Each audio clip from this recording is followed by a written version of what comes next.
شروع کرتا ہوں اللہ کے نام سے جو بڑا مہربان اور نہایت رحم کرنے والا ہے۔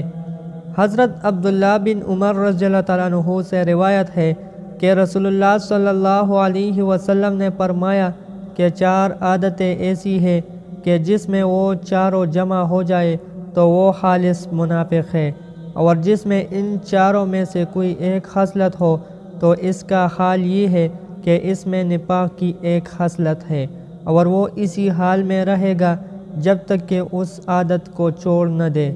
وہ 4 عادتیں یہ ہیں کہ جب اس کو کسی امانت کا امین بنایا جائے تو وہ اس میں خیانت کرے، اور جب باتیں کرے تو جھوٹ بولے، اور جب عہد معاہدہ کرے تو اس کی خلاف ورزی کرے، اور جب کسی سے جھگڑا اور اختلاف ہو تو بدزبانی کرے۔ حضرت ابو ہریرہ رضی اللہ تعالیٰ عنہ رسول اللہ صلی اللہ علیہ وسلم سے روایت کرتے ہیں کہ آپ صلی اللہ علیہ وسلم نے ارشاد فرمایا، تم حسد کے مرض سے بہت بچو۔ حسد آدمی کی نیکیوں کو اس طرح کھا جاتا ہے جس طرح آگ لکڑی کو کھا جاتی ہے۔ رسول اللہ صلی اللہ علیہ وسلم فرماتے ہیں کہ مسلمانوں، تمہارے درمیان بھی وہ بیماری آہستہ آہستہ پھیل گئی ہے جو تم سے پہلے لوگوں میں تھی، اور اس سے میری مراد بغض و حسد ہے۔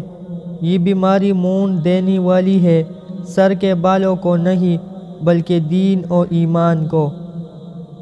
دوستو، اللہ تعالی ہم سب مسلمانوں کو اس عظیم گناہ سے بچائے اور صحیح راہ پر چلنے کی توفیق دے۔